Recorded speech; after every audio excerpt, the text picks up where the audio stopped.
पंजाब में वैक्सीनेशन को लेकर नया राजनीतिक तूफान खड़ा हो गया है। दादरी इलाके में ढोल मंजीरों के साथ लोगों को जागरूक करने का काम किया जा रहा है। अवैध शराब का धंधा करने वालों ने आबकारी विभाग की टीम पर हमला कर दिया। फेसबुक पर वीडियो चैट करना एक शख्स को इतना भारी पड़ा। केरल से इंसान और हाथी की दोस्ती की ऐसी तस्वीरें सामने आई जिसे देख ट्रूडो को लेकर जो याचिका बॉम्बे हाईकोर्ट में दाखिल की गई है उसके मुताबिक लोगों के अंदर बुरी आदतें फैलती हैं। सागर पटेल ने अपने जन्मदिन के मौके पर जिस तरीके से जश्न मनाया उस पर कई सवाल। अंतरिक्ष में एक बड़ा धमाका हुआ और एक सितारा हमेशा के लिए खत्म हो गया।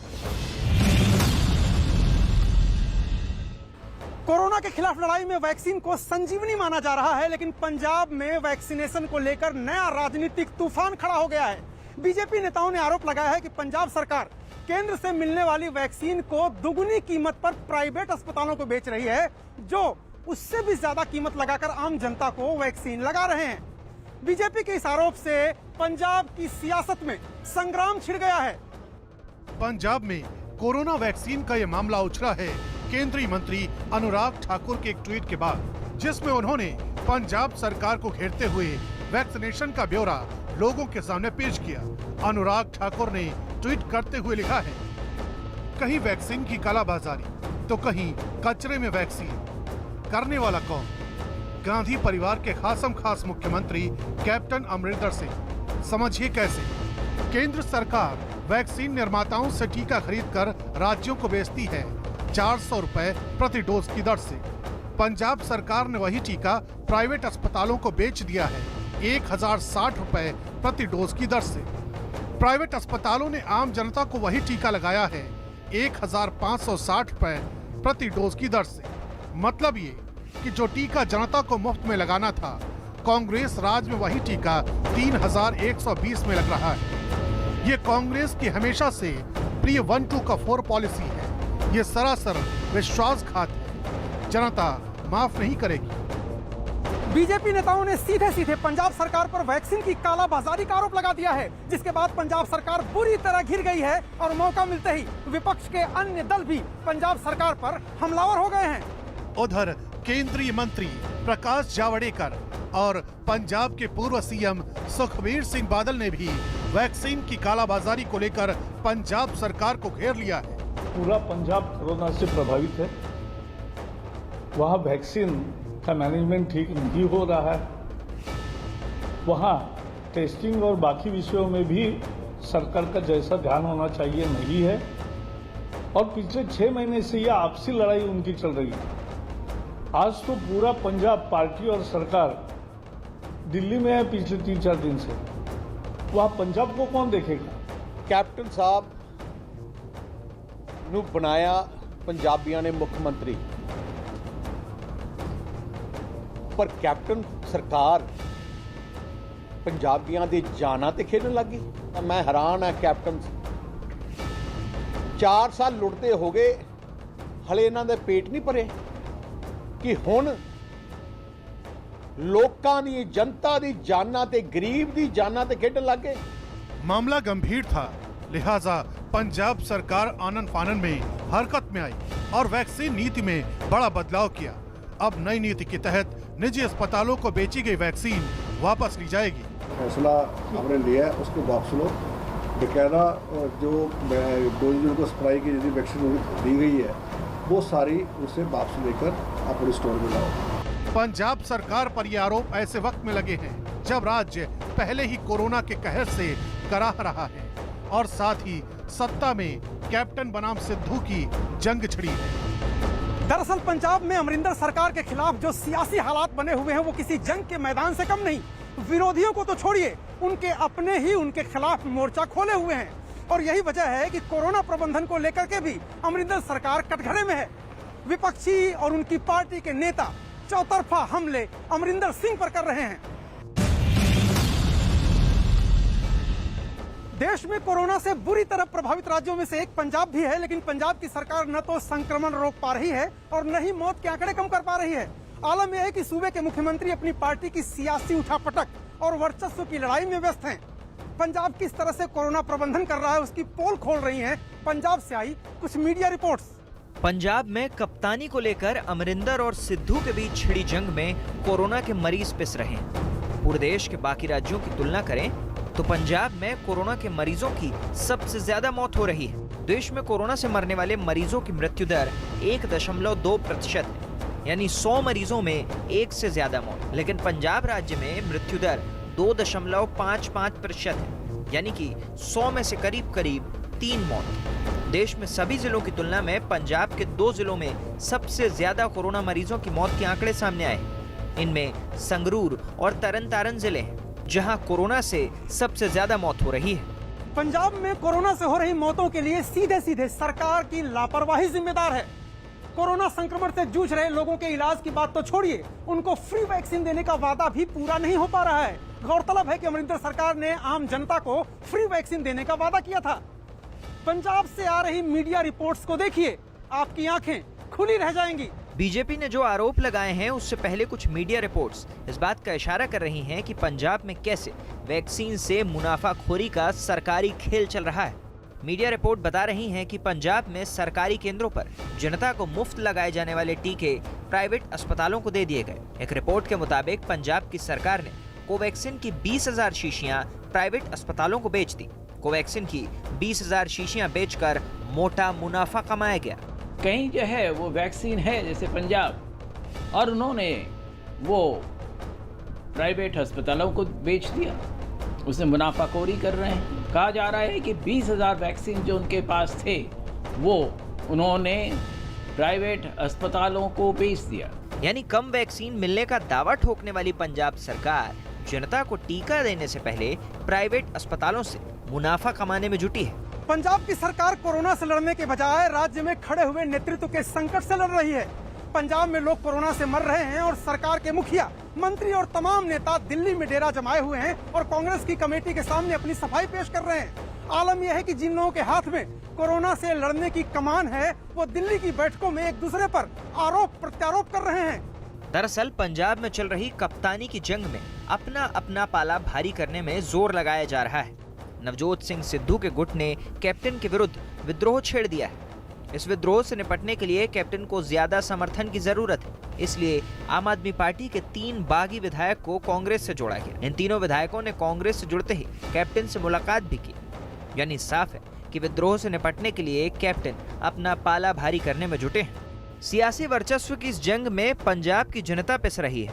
महामारी की लहर की चपेट में आने के बाद भी पंजाब में किसानों का धरना जारी है और सरकार इस तरफ से आंखें मूंदे बैठी है। वोट बैंक की खातिर कैप्टन सरकार ने जानबूझकर धरने और प्रदर्शन नहीं रोके, जबकि धरनों में जुटी भीड़ से कोरोना विस्फोट का खतरा बना हुआ है। इन सब बातों से साफ है कि कैप्टन की प्राथमिकता फैलती महामारी को रोकना नहीं है।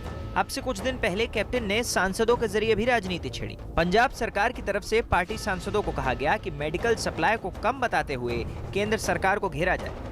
जिस दौर में सांसदों को अपने क्षेत्र में कोरोना मैनेजमेंट पर ध्यान देना चाहिए था, उस दौर में उन्हें सियासत में लगा दिया गया। वैक्सीन लेकर कोई राजनीति नहीं होनी चाहिए। स्वास्थ्य के साथ खिलवाड़ जो है करना किसी भी राज्य के लिए, किसी भी देश के लिए, किसी भी जनता के प्रतिनिधि के लिए या मुख्यमंत्री के लिए एक बहुत ही गलत चीज है। कैप्टन की जिम्मेदारी है कि राज्य को संकट से उबारे, लेकिन अपनी सत्ता पर छाए संकट से उबरने की कोशिश में वो कराहते पंजाब को भूल गए हैं। पीएम केयर्स फंड से पंजाब को 250 वेंटिलेटर्स दिए गए, लेकिन पंजाब ने इनको अस्पतालों में लगाया ही नहीं। जब भेद खुला तो पंजाब ने झूठ बोल दिया कि वेंटिलेटर खराब थे। बाद में जब बीईएल ने इन वेंटिलेटर्स का ऑडिट किया तो पाया कि उचित रखरखाव न होने और अस्पतालों में इंफ्रास्ट्रक्चर की कमी की वजह से ये वेंटिलेटर्स खराब हुए। जाहिर सी बात है कि पंजाब सरकार अपना दायित्व निभाने की बजाय केंद्र सरकार पर ठीकरा फोड़ने में ज्यादा दिलचस्पी दिखा रही है। एक तो चोरी, ऊपर से जानलेवा सीनाजोरी। ऐसी ही तस्वीर उड़ीसा के सड़कों से सामने आई है, जहां पर अवैध शराब का धंधा करने वालों ने आबकारी विभाग की टीम पर हमला कर दिया। घटना भुवनेश्वर के पास की है, जहां जब उन्हें बचाने पुलिस की टीम पहुंची तो उनके ऊपर भी इलाके की महिलाओं ने हमला बोल दिया। यही नहीं, पुलिस की टीम को पूरी तरह घेर कर आरोपी को छुड़ाने की कोशिश में लगी रही ये महिलाएं। जिस आदमी को पुलिस वाले जबरन खींचकर अपनी गाड़ी में बिठाने की कोशिश कर रहे हैं, उस पर भुवनेश्वर के पास भरतपुर में अवैध रूप से शराब का कारोबार करने का आरोप। अवैध शराब बनाने और बेचने वाले माफिया के खिलाफ आबकारी विभाग की टीम ने कार्रवाई शुरू की तो वहां मौजूद भीड़ ने हमला कर दिया। आबकारी विभाग की टीम को जरा भी अंदाजा नहीं था कि वहां ऐसे हालात पैदा हो जाएंगे, लिहाजा हमला होते ही आनन फानन में पुलिस टीम बुलाई गई। पुलिस वालों ने हालात संभालने की कोशिश की तो अवैध शराब बनाने वालों को बचाने के लिए महिलाएं आगे आ गई और वो भी पुलिस से भिड़ गईं। इतना ही नहीं, एक महिला ने तो पुलिस से डंडा छीन लिया और उसी से पुलिस वालों को धमकाने लगी। गुस्से में उस महिला ने पुलिस की गाड़ी पर डंडे से हमला कर दिया।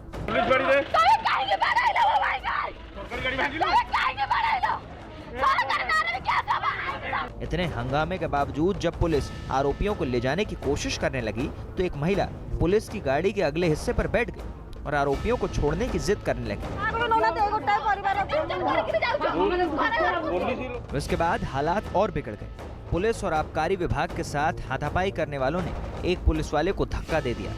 पुलिस टीम ने किसी तरह वहां से निकलना ही बेहतर समझा, लेकिन पुलिस वाले जैसे ही अपनी बाइक लेकर लौटने लगे तो सबसे ज्यादा हंगामा कर रही महिला एक पुलिसकर्मी को घेर कर उसे रोकने लगी।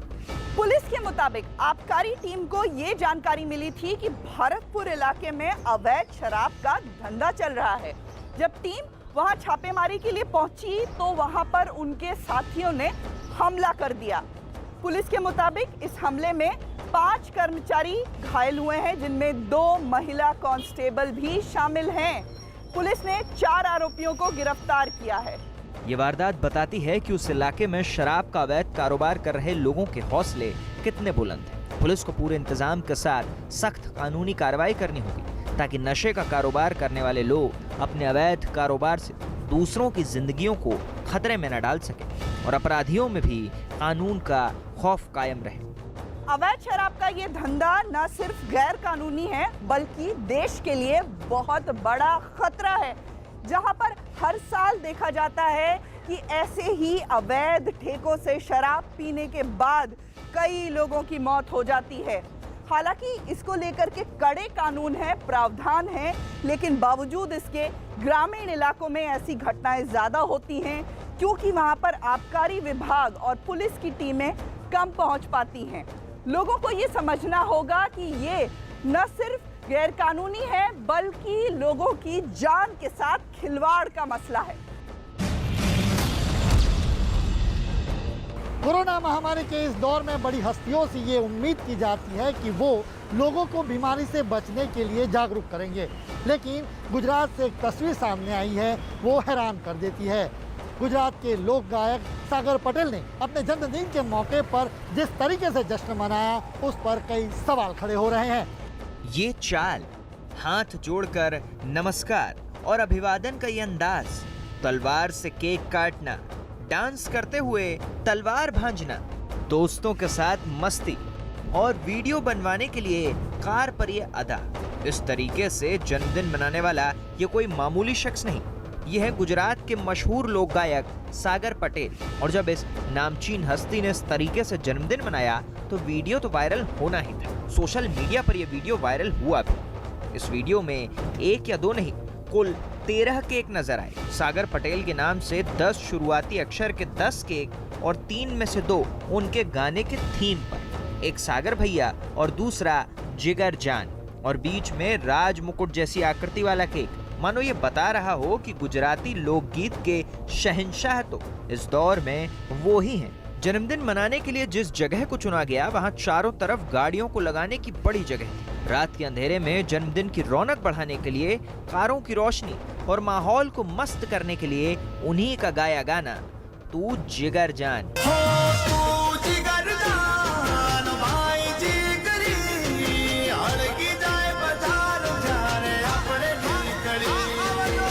बताया गया कि ये वीडियो बीती रात का है जब सागर पटेल अपने दोस्तों के साथ खास अंदाज में जन्मदिन मनाने पहुंचे। उस वक्त उनके कई दोस्त और परिवार वाले भी दिखे। सभी अपने अजीज जन्मदिन के मौके को खास बनाने से गदगद नजर आए। जब मौका खास हो और माहौल अलग तो केक काटने का अंदाज भी अलग होना ही था। सो ऐसा ही हुआ। अपने ही गाने के बोलों पर झूमते हुए सागर ने छोटे चाकू से एक एक केक को काटना शुरू किया और फिर उन्हीं केक को दोबारा काटने के लिए तलवार बाहर आ गई। केक कटने के बाद खिलाने का दौर शुरू हुआ। वहां मौजूद लोगों को केक खिलाने के साथ ही वीडियो कॉल कर भी लोगों को ये मीठी खुशी बांटी गई और फिर शुरू हुआ मस्ती और धमाल। पार्टी स्प्रे की बौछार के बीच तलवार के साथ डांस और जश्न का दौर तब थमा जब कार की छत खोलकर तलवार के साथ फोटो सेशन पूरा हो गया।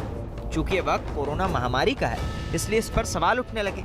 गुजरात में कोरोना की वजह से 9,500 से ज्यादा लोगों की मौत हो चुकी है। हालांकि बाकी देश की तरह अब गुजरात में भी कोरोना की लहर कमजोर पड़ी है। स्वास्थ्य विभाग के आंकड़ों के मुताबिक गुजरात में बीते 24 घंटे में 1,207 नए मरीज मिले हैं, जबकि इसी दौरान 17 की मौत भी हो गई। गुजरात में अब तक 8,13,270 लोग कोरोना की चपेट में आ चुके हैं और 24,404 मरीजों का इस वक्त भी अस्पतालों में इलाज हो रहा है। जाहिर है गुजरात में भी अभी कोरोना का कहर थमा नहीं है। इस मुश्किल वक्त में बड़ी हस्तियों से मास्क, सोशल डिस्टेंसिंग और वैक्सीनेशन को लेकर दूसरों को जागरूक करने की उम्मीद की जाती है, लेकिन सागर पटेल के जन्मदिन के मौके पर लोग बिना मास्क के नजर आए और उनके बीच सोशल डिस्टेंसिंग भी नहीं नजर आई। यही वजह है जन्मदिन मनाने के सागर पटेल के रवैये पर सवाल खड़े हो रहे हैं। कोरोना का कहर कम जरूर हुआ है, लेकिन थोड़ी भी लापरवाही खतरनाक साबित हो सकती है। तभी तो सागर पटेल के जन्मदिन का वीडियो जैसे ही वायरल हुआ, पुलिस प्रशासन के कान खड़े हो गए हैं।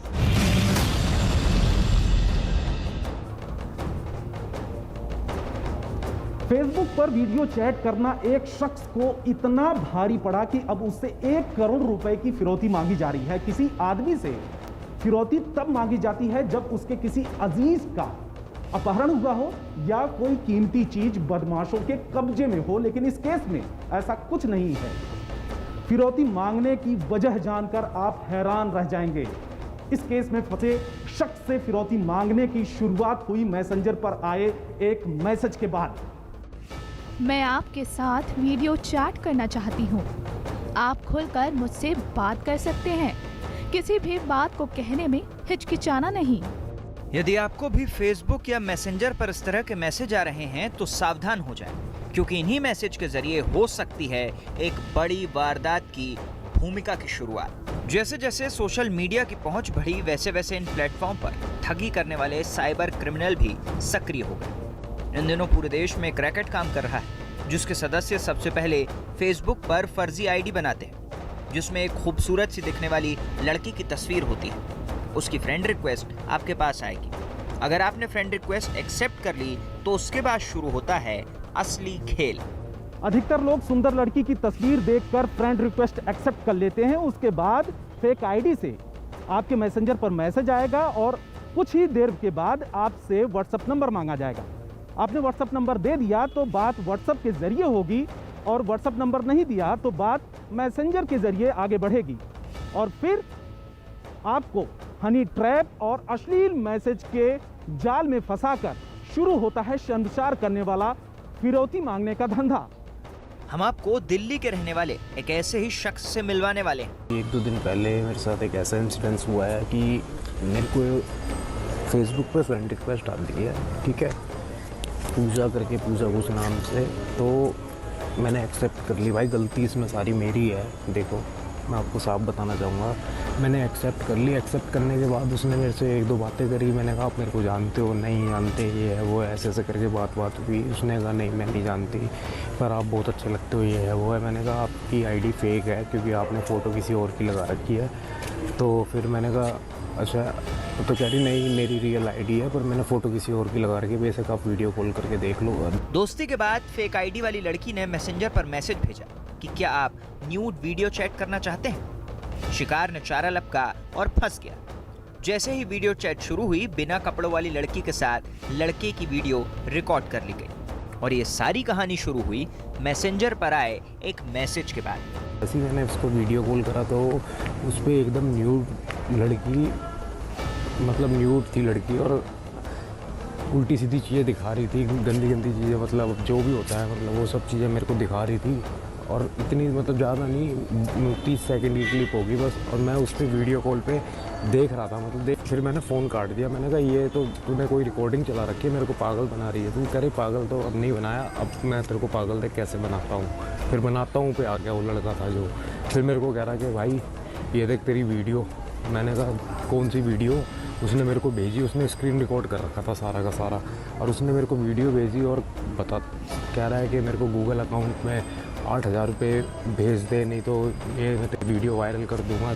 दरअसल जैसे ही वीडियो चैट शुरू होती है उसी दौरान स्क्रीन रिकॉर्डर ऑन कर लिया जाता है। स्क्रीन पर ठीक उसी तरह अश्लील वीडियो के साथ लड़के का वीडियो रिकॉर्ड हो जाता है, जैसे व्हाट्सएप चैट पर दोनों तरफ बैठे शख्स की तस्वीरें दिखाई देती हैं। इसके बाद वीडियो रिकॉर्डिंग के जरिए ब्लैकमेल किया जाता है। अश्लील वीडियो के दम पर लड़कों से फिरौती मांगी जाती है। पैसे न देने पर वीडियो वायरल करने की धमकी दी जाती है। वीडियो को सभी फेसबुक फ्रेंड्स और रिश्तेदारों को भेजने की धमकी दी जाती है। अगर आप सोच रहे हैं कि वीडियो कॉल आपके मर्जी से की जाएगी तो गलत है।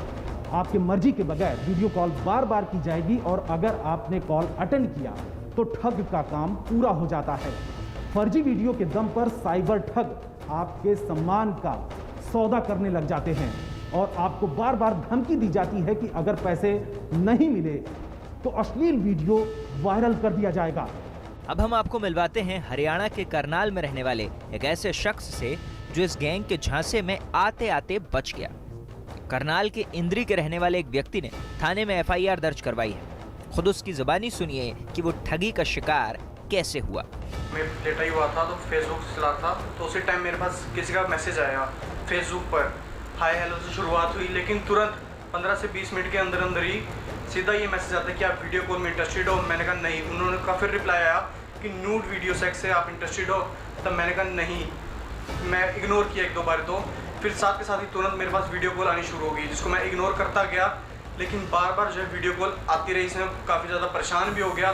मैंने उनको मना भी किया कि मैं इस समय इंटरेस्टेड नहीं हूँ, लेकिन बार बार जो है वीडियो कॉल आती रही। करनाल के शख्स ने वो चैट भी दिखाई जिसके जरिए इसे ब्लैकमेल किया गया, लेकिन समझदारी ये कि इस शख्स ने ठग को ब्लॉक करने के बाद FIR दर्ज करा दी।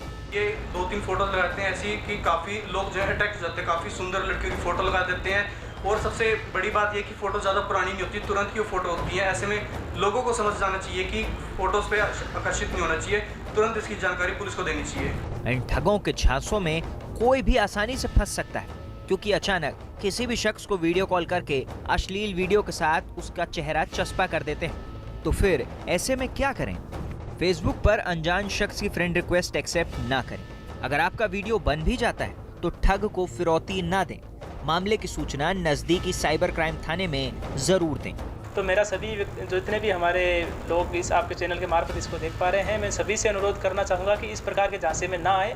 यदि कोई व्यक्ति इस प्रकार से आपको ब्लैकमेल करता है तो उसकी तुरंत सूचना अपने नज़दीकी पुलिस स्टेशन में दे, ताकि पुलिस उस पर संज्ञान लेकर के उचित कार्रवाई कर सके। ठगों से बचने का फॉर्मूला है सोशल मीडिया पर सावधानी और लड़कियों के फोटो वाली फर्जी प्रोफाइलों से दूरी बनाना। ये गलती किसी से भी हो सकती है और इस गैंग का शिकार कोई भी बन सकता है।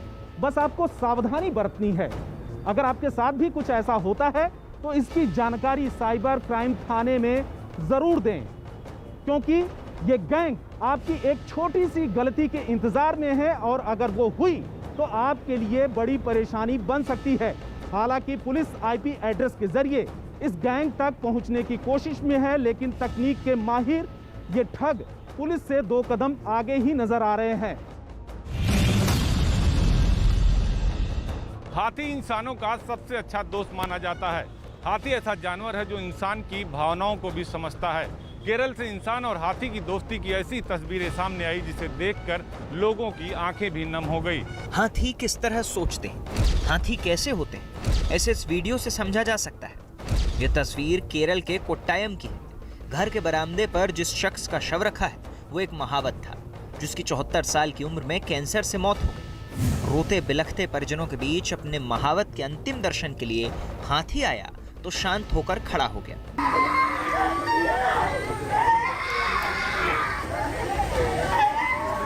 अपने पिता के सबसे पसंदीदा हाथी के पार्थिव शरीर के पास आने पर महावत के बेटे खुद पर काबू नहीं रख पाए और वो भी हाथी को पकड़कर उसे सहलाते हुए रो पड़े।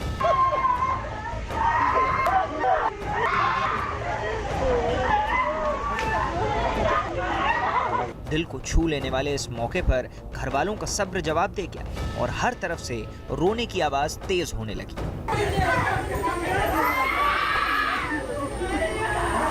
इस दौरान हाथी शांति से कभी आसपास के लोगों को तो कभी अपने महावत को देखता रहा। कभी सूंड उठाकर वो महावत को छूने की कोशिश करता दिखा तो कभी उन्हें आखिरी विदाई देता नजर आया। उसके बाद वहां मौजूद लोग हाथी को लेकर चले गए।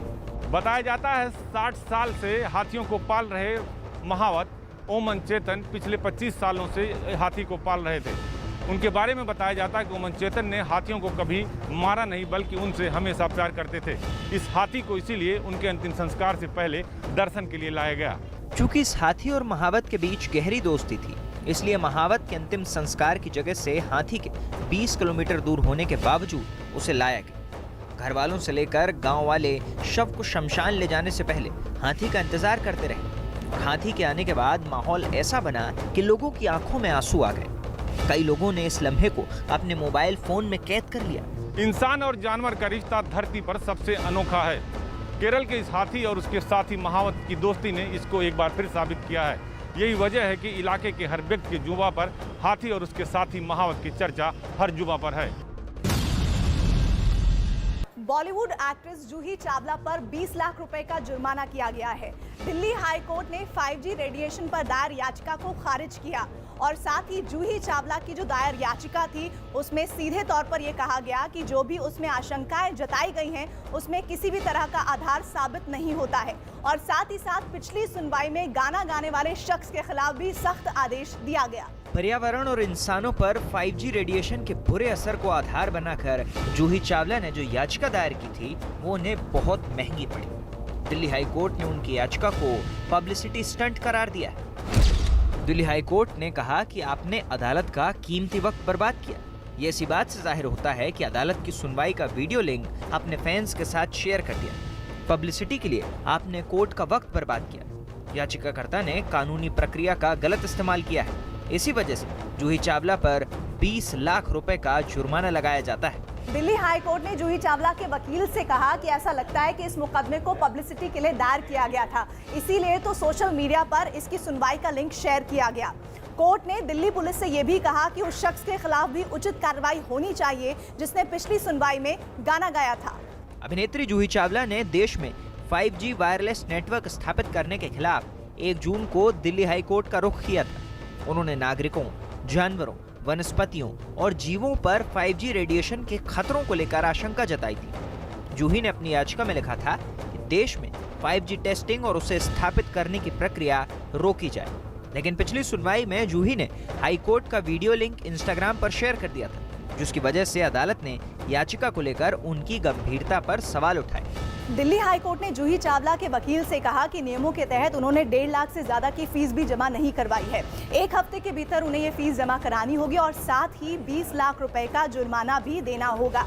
दरअसल कोर्ट का ये कहना है कि याचिका से लेकर सुनवाई तक जूही पक्ष की तरफ से तथ्यों में किसी भी तरह की गंभीरता नजर नहीं आई और साथ ही साथ ये भी कहा कि जब सुनवाई चल रही थी तब तो बिल्कुल भी गंभीरता नहीं दिखी क्योंकि वो गाने वाला प्रकरण हो गया।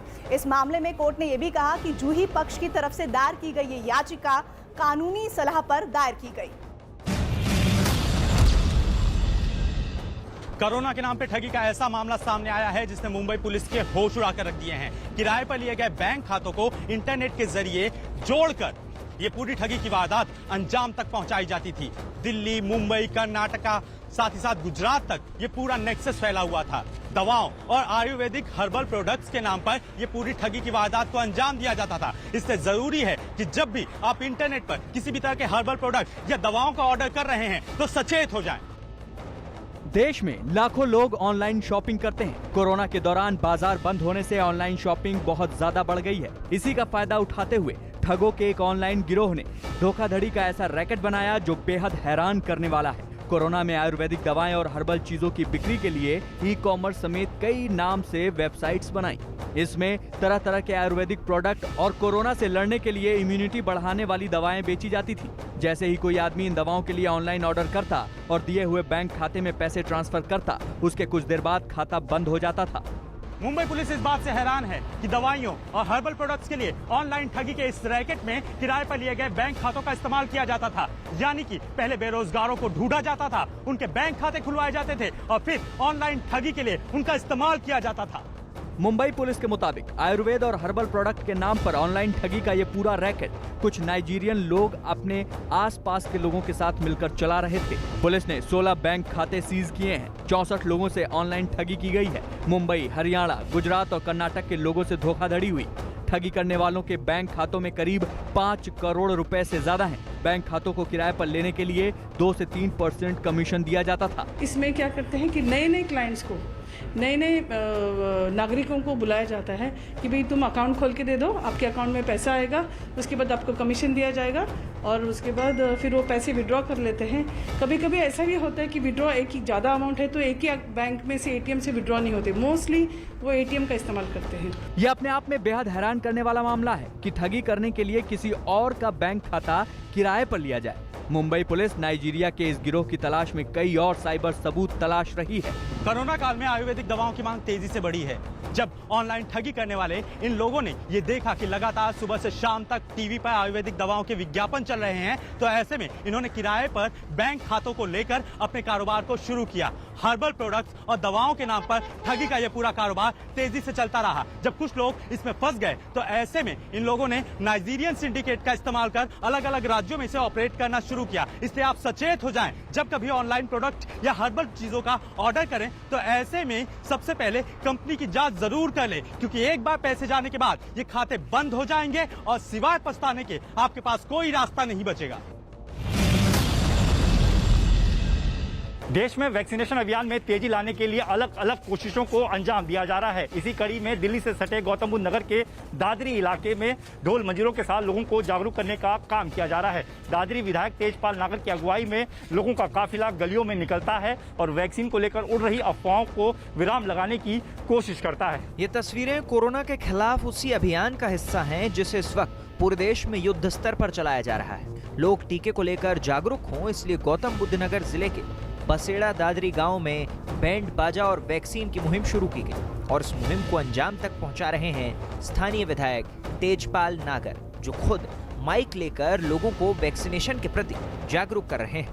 आप सभी से निवेदन करता हूं कि अपने निकटतम वैक्सीनेशन सेंटर पर जाकर कोविड वैक्सीन अवश्य लगवाएं। हमने बीड़ा उठाया है कि हम दादरी विधानसभा के प्रत्येक गांव में और प्रत्येक मोहल्ले में जाएंगे। हमारे कार्यकर्ता हम नुक्कड़ मीटिंग के द्वारा, नुक्कड़ नाटक के द्वारा और समझा करके लोगों को वैक्सीन लगवाने के लिए प्रेरित करेंगे। दरअसल देश में चल रहे सबसे बड़े टीकाकरण अभियान को लेकर अफवाहों का भी बाजार गर्म है। अफवाहों के चलते ही कई लोग टीका लगवाने से कतरा रहे हैं। लोगों के इसी शक और संदेह को दूर करने के लिए ये लोग गली गली में ढोल और मंजीरों के साथ जाते हैं और उन्हें बताने की कोशिश करते हैं कि आखिर ये वैक्सीन आपके लिए कितनी जरूरी है। गली गली में जाते हैं, गाँव में भी और शहर में भी।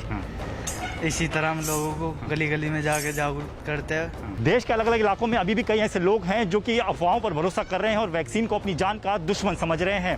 यही वजह है कि बीजेपी विधायक अपने लाभ लश्कर के साथ लोगों के मन के डर को खत्म करने की कोशिश तो कर ही रहे हैं, साथ ही साथ वैक्सीन को लेकर भरोसा जगाने की भी कोशिश कर रहे हैं। इतना ही नहीं, विधायक तेजपाल नागर गली गली जाकर लोगों को कोरोना गाइडलाइंस का पालन करने की भी हिदायत दे रहे हैं। साथ ही लोगों को ये बताने की कोशिश भी कर रहे हैं कि उनके लिए मास्क कितना जरूरी है। बड़ी बात ये कि अब लोगों पर उनकी इस अपील का असर भी दिखने लगा है। मास्क है जो कोरोना में आपको लगाने हैं। इससे फर्क तो पड़ा है, बहुत फर्क पड़ा है। भाई लोग जो पहले डर रहे थे उन लोगों का डर निकला है।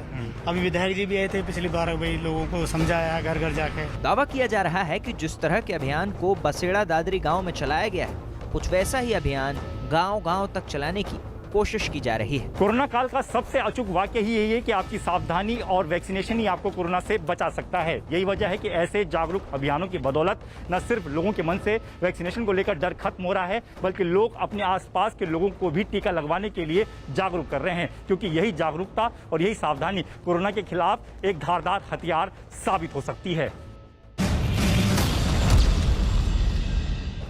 चाहे महाभारत में ये चौसर का खेल हो या फिर अब लूडो का खेल, पासे का ये गेम हमेशा से ही लोकप्रिय रहा है और अब लाखों लोगों ने इसे अपने मोबाइल पर डाउनलोड किया है और खेलते हैं।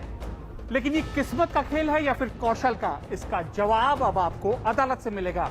बॉम्बे हाई कोर्ट में एक याचिका दायर की गई है जिसमें अदालत से ये जवाब मांगा गया है। अदालत अब ये बताएगी कि ये कौशल का खेल है या फिर किस्मत का। लूडो एक बार फिर लोकप्रिय हो रहा है, लेकिन इसकी लोकप्रियता के साथ एक विवाद और उस पर कानूनी लड़ाई भी शुरू हो गई है। महाराष्ट्र नवनिर्माण सेना के नेता केशव मुले ने बॉम्बे हाईकोर्ट में याचिका दी है। उनके वकील ने अदालत में कहा है कि इस खेल में लोग रुपए की बाजी लगाते हैं। मोबाइल ऐप के जरिए पैसों का दाव लगाकर लूडो खेलने वालों के खिलाफ कार्रवाई की मांग की है। लूडो को लेकर जो याचिका बॉम्बे हाईकोर्ट में दाखिल की गई है उसके मुताबिक लोगों के अंदर बुरी आदतें फैलती हैं और इससे सामाजिक बुराई को भी बढ़ावा मिलता है। यही नहीं, याचिकाकर्ता का यह भी कहना है कि ये एक लॉटरी है और जब मामला दर्ज करने की बात आती है तो इसे कौशल करार दिया जाता है। बॉम्बे हाईकोर्ट से पहले लूडो को जुआ घोषित करने की मांग करने का ये मामला मजिस्ट्रेट कोर्ट में पहुंचा था। वहां इसे कौशल का खेल मानते हुए एफआईआर दर्ज करने से मना कर दिया गया। हालांकि याचिकाकर्ता का कहना है कि लूडो पैसे लगाकर खेला जा रहा है, जो सीधे गैम्बलिंग यानी जुआ है। मोबाइल ऐप पर लाखों लोग लूडो खेलते हैं। लूडो के हर गेम में रुपए लगाने का दावा, लूडो के गेम में रुपए की हार जीत का दावा, रुपए वाले खेल की वजह से जुआ घोषित करने की मांग, मोबाइल पर लूडो के जरिए जुए की लत बढ़ने का दावा। बॉम्बे हाईकोर्ट मामले पर 22 जून को सुनवाई करेगा। लूडो के इस खेल में जो याचिका में बातें कही गई हैं हैरान करने वाली हैं। 5-5 रुपए के गेम में इस बोली लगती है और कुल मिलाकर 20 रुपए के इस गेम में 17 रुपए खिलाड़ियों को मिलते हैं, 3 रुपए गेमिंग एप्लीकेशन को मिलते हैं। याचिका में यह भी कहा गया है कि जब पुलिस के पास बात पहुंचती है तो पुलिस इसे जुआ मानने से इनकार कर देती है क्योंकि वो इसे कौशल का खेल मानती है। कहते हैं कि एक पड़ोसी ही दूसरे पड़ोसी के काम आता है, लेकिन देश की राजधानी दिल्ली में एक पड़ोसी दूसरे पड़ोसी के जानी दुश्मन बन गए। बताया जा रहा है कि पुरानी रंजिश की वजह से एक पड़ोसी ने अपने पड़ोसन को घर से बाहर बुलाकर उसे चाकू से गोद दिया और ये पूरा मंजर सीसीटीवी कैमरे में कैद हो गया। ये जानलेवा हमला इतना खतरनाक है कि कोई भी इसे देखे तो उसका रूह कांप जाए। इस सीसीटीवी तस्वीर यानी ये इस जानलेवा हमला की पूरी तस्वीर हम आपको दिखाएंगे, लेकिन उससे पहले आपको एक सलाह, अगर आपके आसपास कोई बच्चा है तो उसे कुछ देर के लिए अपने आसपास से हटा दें। इस सलाह की वजह ये तस्वीरें हैं।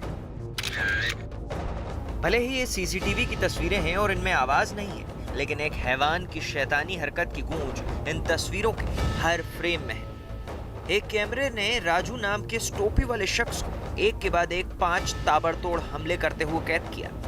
जब यह हमला हुआ उस वक्त आसपास कम से कम 2 शख्स और एक कुत्ता भी नजर आया। फोन पर बात करने वाला शख्स हैरानी से सब कुछ देखता रहा तो दूसरा व्यक्ति वहां से बिना कुछ बोले तेजी से चला गया। जाहिर है आंखों के सामने अपराध होते हुए देख डर की वजह से किसी में भी रोकने या विरोध करने की हिम्मत नहीं हुई।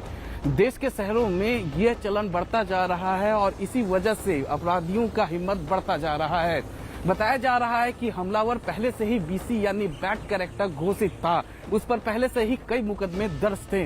महिला पर हमले का ये पूरा मामला रोहिणी के सेक्टर 11 का है। पड़ोसी के हमले से बचने के लिए रेणु नाम की इस महिला ने बहुत कोशिश की, लेकिन जब सिर पर शैतान सवार हो तो चाकूबाज से बचना आसान नहीं होता। एक दूसरे कैमरे ने यह भी कैद किया कि इस सिरफिरे ने किस तरह एक के बाद एक कई बार बहुत बेदर्दी से किया। दूसरे कैमरे में कैद इन तस्वीरों को देखिए। इसमें यह सिरफिरा महिला पर एक के बाद एक 9 वार करता दिखाई दिया।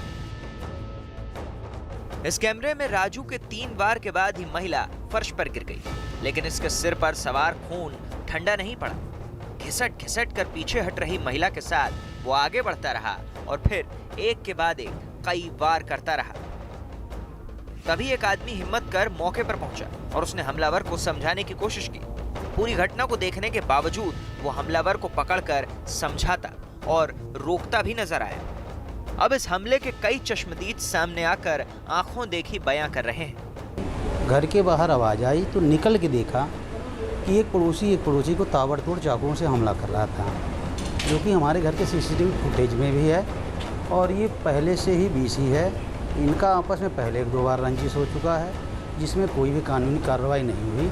आज उसने इसके घर गेट खटखटाया, गेट से जब वो निकल के बाहर भागी तो उसने ताबड़तोड़ चाकुओं से हमला कर दिया। पड़ोसन पर इस बर्बर हमले की शुरुआत का भी वीडियो सामने आया है। वीडियो में महिला फोन पर किसी का नंबर मिलाती दिखी और उसके पीछे हमलावर खड़ा नजर आया। हमलावर इधर उधर देखकर माहौल को भांपने की कोशिश करता लगा, लेकिन उसके दिमाग में चल रही साजिश से अनजान महिला उंगलियों के इशारे से कुछ बात करती दिखी। इसके बाद महिला फोन पर किसी से बात करते हुए आगे बढ़ी, लेकिन हमलावर ने उसका पीछा शुरू किया और तेज कदमों से चलते हुए अचानक उस महिला पर हमला कर दिया। हमले के बाद खून के छींटे, खून से भीगी चप्पल, महिला का चश्मा और मोबाइल फोन मौके पर मिला है। घटना के बारे में खबर मिलने पर मौके पर पुलिस भी पहुंची और मामला दर्ज कर जांच शुरू कर दी। पुलिस के आने के बाद कई पड़ोसी भी बाहर आ गए। पुलिस ने आरोपी को गिरफ्तार कर लिया है। पुलिस ये जानना चाह रही है कि आखिर ऐसी क्या वजह थी कि उसने इतनी बेदर्दी से अपनी पड़ोसन पर ही हमला कर दिया। लेकिन महज रात 8:30 बजे जब एक दरिंदे के सिर पर खून सवार था, तब उस वक्त ज्यादातर लोग अपने घरों में अनजान बैठे हुए थे। पीड़ित महिला को इलाज के लिए सफदरजंग अस्पताल में भर्ती कराया गया है, जहां उसकी हालत गंभीर बताई जा रही है। पुलिस ने आरोपी राजू को गिरफ्तार कर लिया है और उससे लगातार पूछताछ जारी है।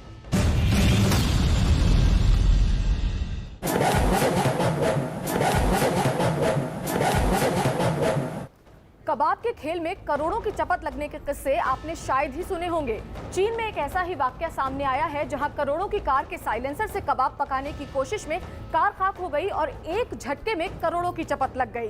सुपर कार के कबाड़ में बदलने का ये वीडियो अब जमकर वायरल हो रहा है और लोग इसे देखकर हैरान हो रहे हैं। असल में ये बात ही हैरान करने वाली है। चीन से आई इस तस्वीर को गौर से देखिए।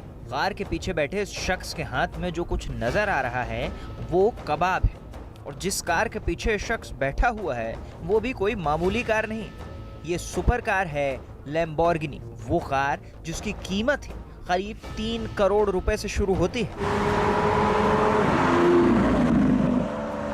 इस कार के साइलेंसर से रुक रुक कर लपटें निकलती दिख रही होंगी। दरअसल कार में बैठा ड्राइवर रुक रुक कर कार को रेस देता है और छोड़ता है। इससे कार से आग की हल्की लपटें निकलती हैं और साइलेंसर के पास बैठा शख्स इन लपटों में कबाब पकाने की कोशिश कर रहा है। कबाब पकाने के इस अनोखे तरीके, या यूं कहें कि कारनामे का कुछ लोग वीडियो बनाते भी नजर आए। तभी अचानक इस सुपर कार में ऐसा कुछ हुआ कि वहां का पूरा माहौल ही बदल गया। एक पल में वहां अफरा तफरी मच गई और सब कुछ गड़बड़ हो गया। असल में कबाब के इस खेल में करोड़ों की कार कबाड़ में बदल गई। हुआ ये कि ड्राइवर ने कबाब पकाने के लिए जल्दी जल्दी रेस देना और छोड़ना शुरू कर दिया। कार से निकलने वाली लपटों में कबाब पकना शुरू ही हुआ था कि अचानक कार से हल्का धुआं निकला। धुआं देखते ही कबाब पकाने वाला लड़का आगे की तरफ भागा, लेकिन इतनी देर में तो कांड हो चुका था। कुछ ही देर में पूरी कार धुएं की चपेट में आ गई। इसे देखकर वीडियो बनाने वाला शख्स भी हैरान रह गया और उसके मुंह से आवाज निकली, ओहो। पल भर में सब कुछ बदल चुका था। जल्दी से ड्राइवर और कबाब पकाने वाले लड़के ने आग बुझाने की कोशिश शुरू की। कार के पिछले हिस्से को फौरन खोला गया और आग पर किसी तरह काबू पाया गया। हालांकि तब तक नुकसान तो हो ही चुका था। इस हादसे की वजह से फर्श पर लाल रंग का कूलेंट फैल गया। करोड़ों की कार से कबाब पकाने की कोशिश ने सुपर कार को कबाड़ में तब्दील कर दिया। हमारे आसपास भी कई लोग गाड़ियों में इसी तरह से नए नए करतब करते दिखते हैं। ये हादसा उनके लिए भी एक सबक है। हालांकि इस मामले में एक अच्छी बात हुई कि इसमें किसी की जान नहीं गई। अंतरिक्ष में एक बड़ा धमाका हुआ और एक सितारा हमेशा के लिए खत्म हो गया। वैसे तो अंतरिक्ष में तारों का टूटना और धूमकेतुओं में विस्फोट की घटनाएं होती रहती है, लेकिन इस बार जो घटना हुई उसने पूरी दुनिया के लोगों को हैरान कर दिया। वैज्ञानिकों के हिसाब से ये घटना इसलिए भी महत्वपूर्ण हो गई है क्योंकि उन्होंने इस पूरे विस्फोट को कैमरे में कैद कर लिया, जिसके बाद से पूरी दुनिया में इस धमाके के वीडियो को देखा जा रहा है। अंतरिक्ष के अंधकार में आग की लपटों से घिरी किसी गेंद जैसी दिखने वाली आकृति एक वहां हुए गामा किरणों के विस्फोट को दिखा रही है। आग उगलती इस गोल आकृति के दोनों तरफ से गामा किरणें तेजी से निकलती साफ दिखाई दी और चंद पलों में इसमें अब तक का सबसे बड़ा धमाका हो गया। दावा किया गया कि यह धमाका पृथ्वी से 100 करोड़ प्रकाश वर्ष दूर हुआ है, लेकिन फिर भी विस्फोट के धरती के पास होने का दावा किया जा रहा है। यही नहीं, विस्फोट के दौरान जो गामा किरणें दिखी वो अब तक की सबसे लंबी चमकदार किरणें बताई गई। इस विस्फोट को GRB 190829A नाम दिया गया। और इसे 29 अगस्त 2019 में सबसे पहले खोजा गया था। बताया गया कि इस धमाके की चपेट में आने से एक तारे की मौत हो गई, जिसमें उससे ब्लैक होल में बदलने की प्रक्रिया शुरू हो गई। इस घटना को जर्मनी के वैज्ञानिकों ने खोजा और इसे कैमरे में कैद करना उनकी सबसे बड़ी उपलब्धि बन गई। उस घटना को नामीबिया में मौजूद खास तरह के टेलीस्कोप की मदद से कैमरे में रिकॉर्ड किया गया। वैज्ञानिकों का दावा है कि इस विस्फोट के बाद इसकी चमक और इसकी गामा किरणों की ऊर्जा को कई दिनों तक महसूस किया जा सका। आमतौर पर लोग इस तरीके की घटनाओं से अनजान रहते हैं, लेकिन वैज्ञानिक हमेशा इसी तरीके की घटना का इंतजार करते हैं, जिससे कि ब्रह्मांड के कई अनसुलझे रहस्य सुलझने की उम्मीद बनती है।